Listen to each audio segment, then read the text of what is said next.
Hey, what's going on, everybody? Welcome back. It's your boy Jay Larone. This is Jay Larone Presents, where we present to you the facts, foolishness, and female fuckery of the modern black woman. Today, we're going to get into this Eboni K. Williams. She's back again. You know what I mean? She's back with another message for the sisterhood, basically going against everything that she's talked about before, as far as being single and all that mumbo jumbo she was preaching a few months ago, right? She kind of sounds like what's that woman, Rebecca Lynn Pope? You know how she been flip flopping? Rebecca Lynn Pope, this relationship guru. She tried to help women find men. Then she quit. Then she went off saying that black men are all on a down low or in jail. Then she came back and recanted that. So now Eboni K. Williams, I guess, is doing the same playbook, right? So she's now on some basically some more female effery, you know what I mean? So let's go back. Let's take a look at what Eboni was saying about 3-4 months ago versus what she's saying now, shall we? Y'all hold tight. Let me load up this video. Fair use, fair use. And again, if you haven't, please like, subscribe, and share. All right. And I go ahead and load up this video. Hold tight. Would you date a bus driver? Would you date if he owns the bus? If he owns it. If he owns the bus. See, that's a problem. That's a problem. Now let's address the response to the interview. Now, you guys saw what she said in that interview, right? She wouldn't date a bus driver unless he owned the bus line, right? Unless he was the owner of the bus. Now, let's take a listen at what else she said. Let's say about a whopping 2 or 3 weeks after that. Black women are availing ourselves to all of the options that our hard work and circumstances currently afford us. And that means that single motherhood by choice is going to be an option that more and more black women consider and even exercise. So anybody that's in their feelings about that can go ahead and start to process right now. Because black women that have the privilege to embark upon this expensive and oftentimes lengthy process will increasingly decide to forego marriages and partnerships that do not serve us and that are not in our best interest. So you heard that, right? Went from I won't date a bus driver unless he owns a bus to women, it's okay to be single, go ahead and get those test tube babies. Right now, let's take a look at what she's saying now. And shout out to the Medium Man, cause I got this from him. I couldn't find the original. I don't know if she deleted it or whatnot, but this came out yesterday. So shout out to the Medium Man. And again, fair use, fair use. That needs to be said out loud is that as black men age, their desirability increases. Thus, their optionality of women is always expanding. And the exact opposite is true for black women. You motherfuckers ain't ready for this. As we age, doesn't matter how much money we accumulate, our degrees or professional accolades, the reality is that our marriage and partnership market value is depreciating with every passing year. Damn. No matter how good we look, no matter how fit we are, men are still seeing primarily our presumed dwindling fertility as a knock against us.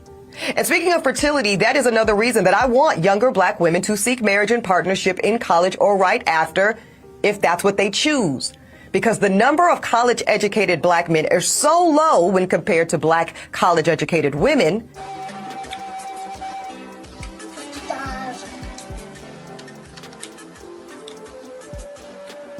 So this is the most recent numbers from the U.S. Census Bureau in regards to education. If you look at the highlighted area right there, if we break down, break the data down by gender, we find that 24.9% of African American men and 30.8% of African American women over the age of 25 have attained at least a bachelor's degree.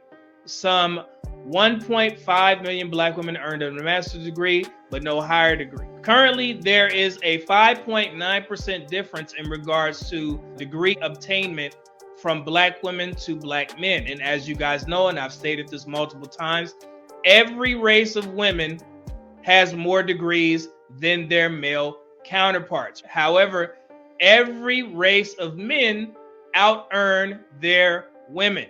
That we're all going to be targeting the same small pool of men. And as we heard today, on most campuses, there's like 7 black women students for every 1 black man student. Y'all do the math. So here's my advice. If you are a young black woman in college, and you know in your heart and in your head that you want to prioritize family, I suggest that you simultaneously pursue that MRS degree right along with that BA or JD. Because the handful of black college-age men that actually do desire to get married soon, and they do share that value system, and family is a priority for them too, y'all, that is an incredibly small pool, and it's shrinking as you get older. There is a 6% difference between black men being married and black women being married, with black men at 33%, black women at 27%. So the problem is not black women having more degrees. The problem has to be on black women, because black men are doing just fine. More than 1/3 of us are married, as opposed to our women who are sitting close to 1 out of 4. And as I already stated, my thoughts on black women getting married is this. I don't think that 3 out of 4 black women want to get married. And they've been showing us that for the past, 5, 6, 7 years? Most black women do not go to school with the intention of one day being a housewife or a homeschool mom or a private school mom or soccer mom or whatever. A lot of black women go to school and their top priority is that education for that career. Ooh. Maybe it's because we're too busy being the most educated group. Wrong. Wrong. Wrong. Wrong. Yeah. She's married. Ooh. And by the time you reach my age, 40, you will be faced with different choices relating to life partnership and motherhood. Now, I'm not saying that delaying marriage or motherhood is a bad option, but it's one that comes with its own consequences. And our women deserve to know on the front end of their decision making instead of on the back half. Okay, y'all heard that, right? It's crazy, but I got one more video, man. This is I want to let y'all hear what Crimson Cure had to say about all this mess, man. I was watching that earlier today, and it was a part on there where Crimson Cure just cooked the SHIT out of Eboni K. I wasn't going to put this on here, but I got to let y'all listen to this, man. This is a trip. Hold tight. Let me load this video up. Y'all get to hear Crimson Cure go in on him.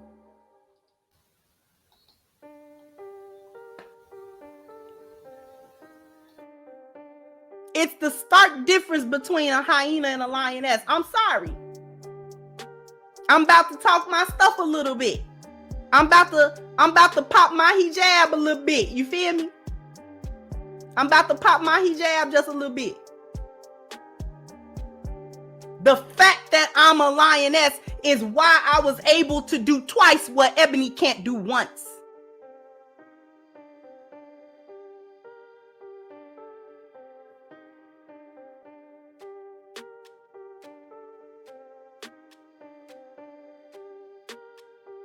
It's why the lioness can do that.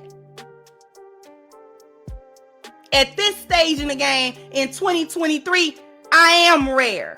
Lionesses are rare.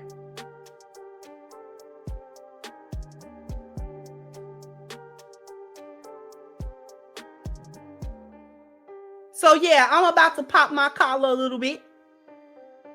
Is what it is. 2 quality men in my life. First one was quality. This one is quality.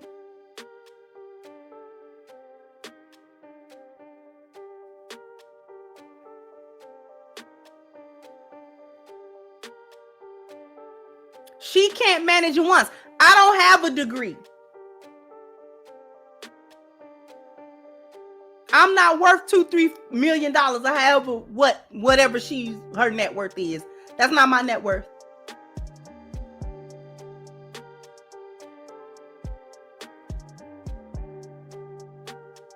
But for all of her little accolades or whatever, I have the life she wished she had.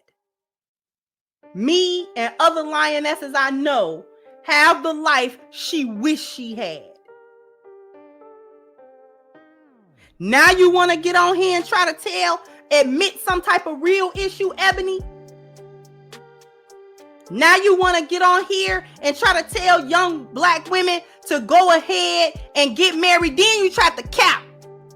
The rate of black men going to college is so low. No, it's not. It's only a few percentages off, about 5% off. That's all it is. And black men still average more of an income than you do. Overall, we just went over them stats. Because the slickism was in the fact that she tried to position black men being college educated and degreed as the main, as the main point of eligibility.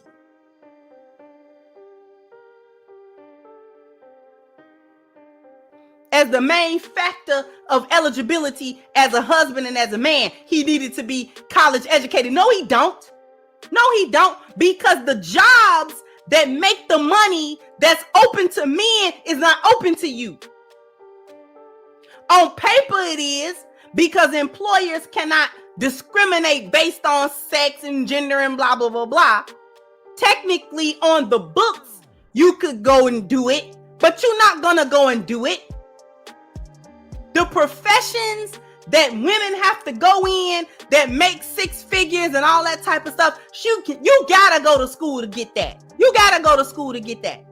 If you're not savvy, men don't have to go to school to make that money. They don't have to go and get no masters to make that money. Because the type of labor and the type of jobs that men are gonna do that women are simply not going to do, he don't need no degree to go in the ground and work on the sewer. He don't need no degree for that.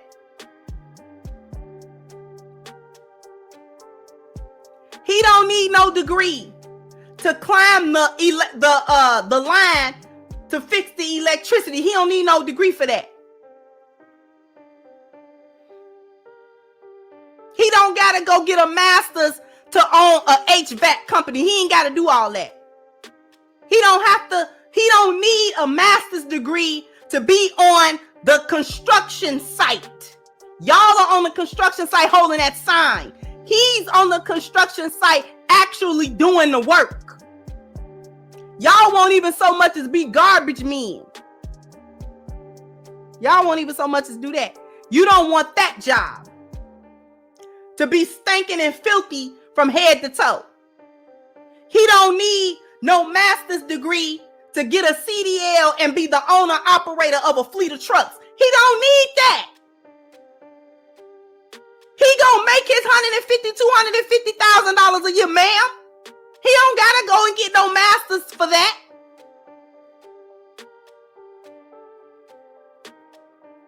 So she's still disqualifying the blue collar man that didn't go to college to get what he got. She's still doing it. And she's still trying to make it the men's fault, quote unquote, that the women can't find the men by saying that the men are not there and that they are not eligible because they are not college educated. So you still up here lying. That's why she's not going to get no cookie. That's why I'm not giving no cookie. Because she's still up here lying.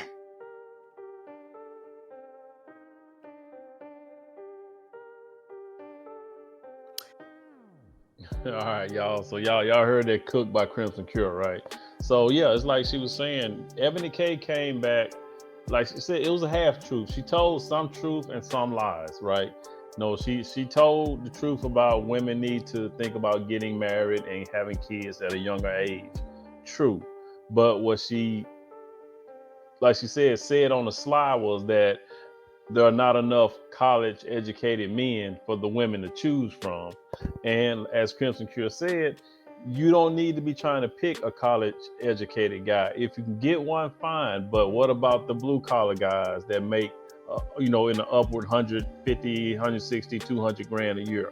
There are plenty of blue collar guys that are out here digging ditches, up on the light poles, these electricians, HVAC, CDL, truck drivers have their own fleet. There are plenty of guys out here, trash men that are making in the six figures, right? But these women don't want these type of dudes. They want the white collar, go in corporate, chief CEO or CFO, chief financial officers, and they want those type of dudes. They want that status. They want that name. You know what I mean? They don't want the guy that they got to come in, and his Timbos all dirty, and the boots all dirty, and he got the everything. He coming in smelling all rough and shit. They don't want that. They don't want that dude. They want the dude that gets up in the morning, puts on a suit, spray on his cologne, and drives off with his briefcase and everything like that. They want the white collar guy, right? But as Crimson is saying, there's nothing wrong with a hard working blue collar guy that makes, in the upward six figures. But like she said, Eboni K is being a little bit disingenuous. She's throwing some truth in there, but she's still sprinkling a lie or two in there as well. You know what I'm saying? It's like a lot of them do. It's like what Derrick Jackson would do. You know what I mean? When he was pandering to the women, he'll throw some truths in there, but then he'll come back with a lie, right? Because the lie is always believable when you can throw a little truth in there. That's what makes the lie so believable. But that's what makes the lie so believable, is because they throw some truth in with that lie. And that's all Eboni K was doing right there. So you guys, drop the comments down below. Let me know what you think of the video, man. Like I said, if you made it this far, go ahead, like, subscribe, share, and please be good to yourself. By all means, let's be good to one another. And I'll catch you guys in the next one. Peace out.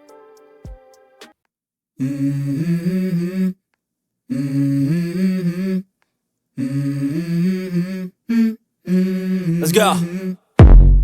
I wake up to a little bit of drool on my pillow, feel like it's gonna be a bad day. Yeah, I'm tired of shit, and the coffee ain't hit yet, damn, ain't that great. I don't wanna go to work, cause my boss is a jerk, and I'm not even that paid. I need a change in my life, cause I don't feel alive, and there's nothing that makes me happy. Hold my beer for a minute, I'm about to quit my job, cash in for a ticket. I'm going on a trip and I don't plan to visit. I'm gonna stay there till I feel like I'm winning, and this is just the beginning. I need a big change, help me feel like living. I need a big swing, home runs I'm hitting, and I'll never look back, moving on till I get it all. And we all got dreams, we all want things, but what you gonna do for it? How you gonna move for it? What you gonna be? And do you believe you can do anything? But what you gonna do for it? How you gonna move for it? What you gonna be?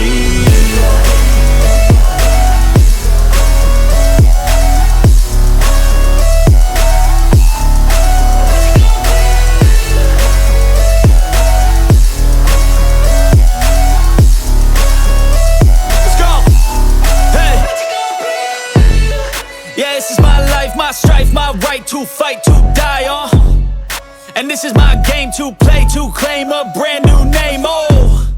And I ain't gonna lie to you, I'm a bit nervous that I might screw everything up that I've ever done. But what's the point of living if you ain't having fun? I guess I'll try this, try that, might miss, gotta find what I'm good at. I guess I look here, look there, over where am I scared, where am I at? I gotta make it